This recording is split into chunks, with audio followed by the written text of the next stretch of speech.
is this irresistible creature who has an insatiable love for the dead. I kick ass for the Lord. Your move, creep. You want to get nuts? Come on. Let's get nuts.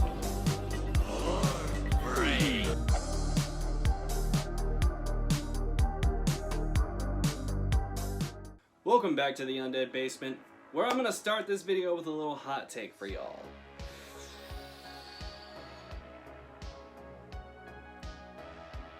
I don't really care for the Scream franchise. Big no-no! Big no! Yes, I know some horror fans are gonna kill me for saying that, but it's true. I've always felt that, especially the first Scream movie, was always a bit too cynical for my taste, especially as a fan of slasher movies. It's always felt just a bit too smarmy for me in terms of like what it's saying about horror films, and not to mention like some of the meta jokes just kind of make me cringe. No, it's just what's the point? They're all the same. Some stupid killer stalking some big-breasted girl who can't act, who's always running up the stairs when she should be going out the front door. It's insulting. Are you alone in the house? And before you ask, no, none of my problems with the movie are Wes Craven's fault. They're writer Kevin Williamson's. And also, no, I have not seen the new movie, so don't count on me for a recommendation.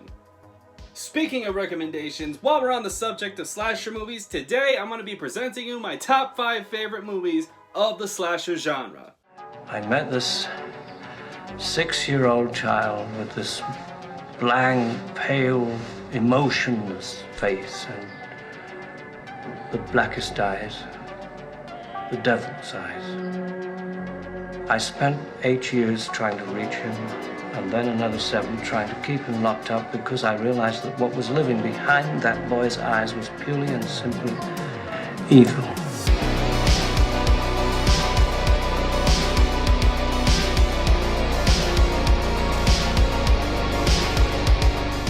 Proper slasher films have definitely felt like a lost art in the horror genre for decades now, and it's not that they don't happen anymore, it's that they only come in one of 2 ways: the dreaded remake or genre deconstructions. But today I'm going to be talking my personal 5 favorite movies from the genre from throughout the years.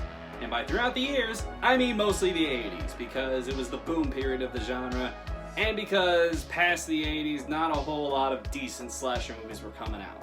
You know, unless you actually like Jason Goes to Hell.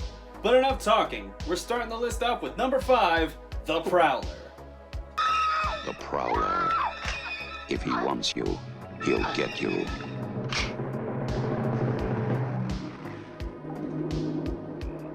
Tonight, the terror begins again. They never found out who did it. But it had to be someone in town, someone who knew that she was called Rose. And Mark, that guy still might be around here.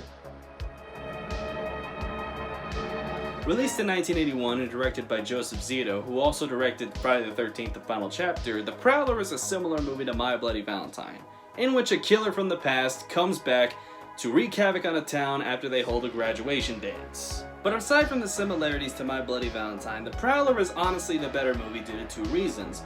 1, Joseph Zito's direction, which is taut and suspenseful, and 2, Tom Savini's amazing gore effects. The kills in this movie are absolutely brutal.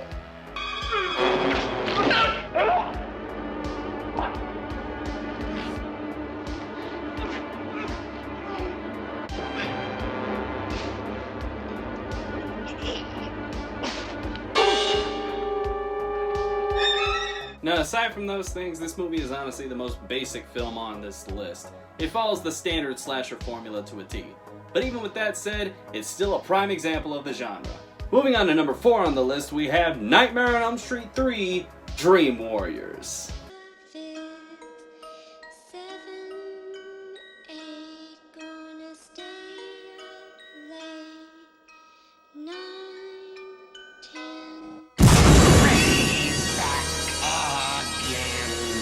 Nightmare on Elm Street Part 3. Freddy's just around the corner.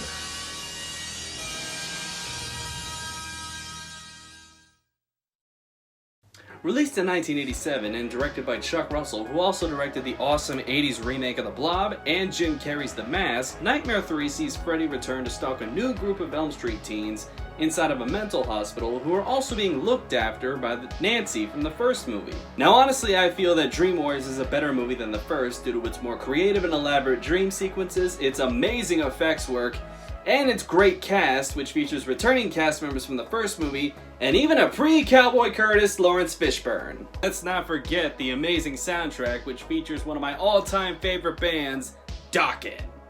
We're the Dream Warriors.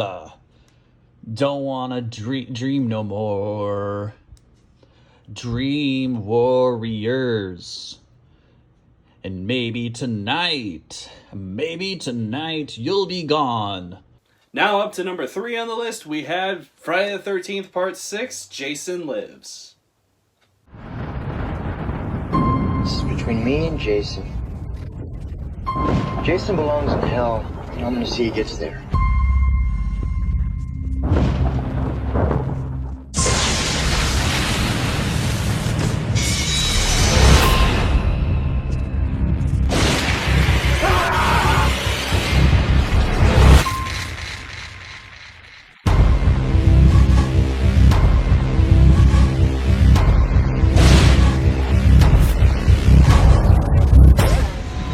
Written and directed by Tom McLaughlin and released in 1986, Jason Lives is about Jason returning from the dead as a zombie after his death in the final chapter, spoilers, and hunting after an adult Tommy Jarvis, played by the always awesome Tom Matthews.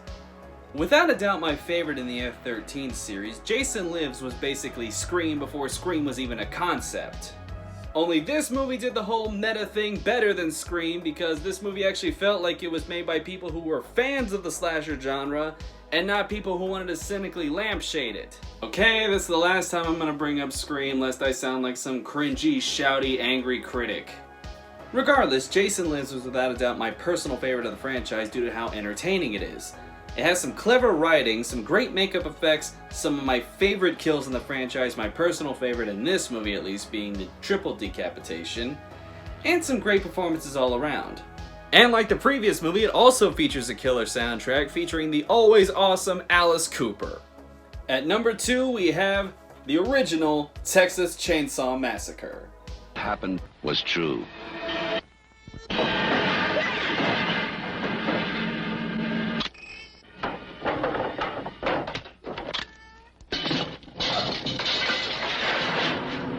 The most bizarre and brutal series of crimes in America.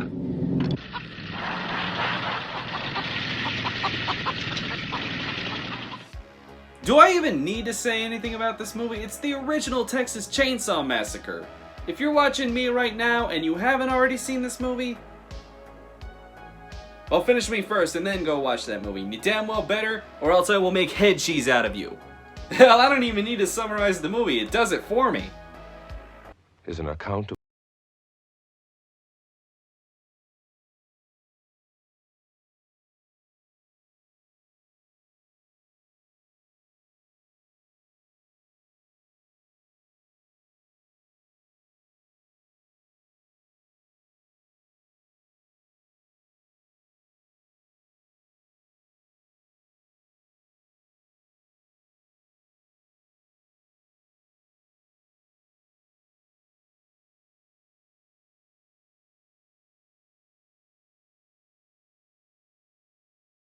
Massacre.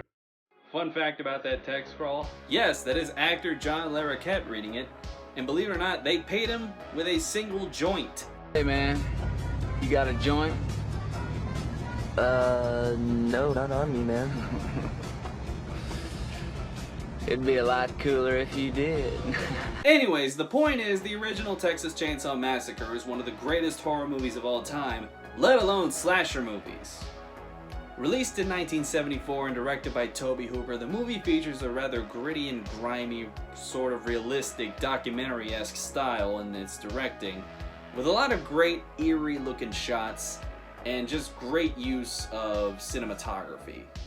In general, the movie's just very well directed, with a great pace, some good performances from its cast, and an all-around really dreadful kind of tension throughout it. And while the movie lacks in the kills department, it makes up for it by showing just enough on screen to make you squirm in your seat.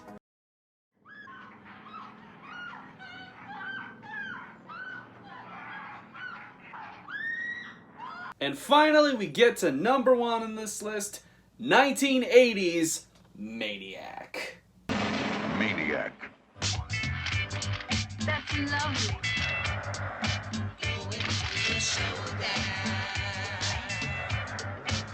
You can lock your doors, but you can't lock the madman out of your mind.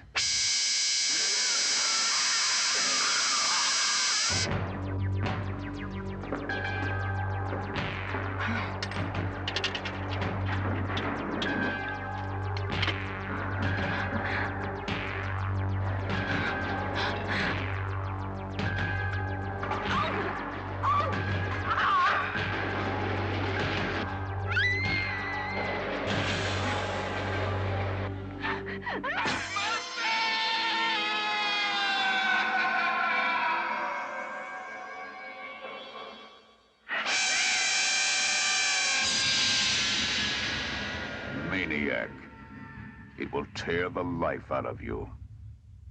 Directed by William Lustig and starring legendary character actor Joe Spinell, Maniac is without a doubt one of the most haunting movies I've ever seen. Coming out at the dawn of the slasher craze, Maniac spawned a ton of controversy from multiple different groups, whether it be pissed off housewives who felt that they wanted to keep their children sheltered from violence, or pissed off groups who felt that a movie about a serial killer, who is crazy mind you, was somehow promoting violence against women. I'm not sure that's how that works. There's even a rather infamous review of this movie by Gene Siskel, where he stated that he walked out of the movie after a certain part because it, quote, couldn't redeem itself after that. Granted, any movie that can piss off Gene Siskel is a winner in my book. I mean, let's not forget, this is the same guy who published the home addresses of both Betsy Palmer and Sean Cunningham in the public newspaper, which is illegal, mind you, all because he didn't like the first Friday the 13th movie. Thanks, Gene. Back on track, Maniac was rather unique for its time as a slasher movie, in that its focus is squarely on the killer and his psyche, and features a very, very terrifying performance from the late great Joe Spinell.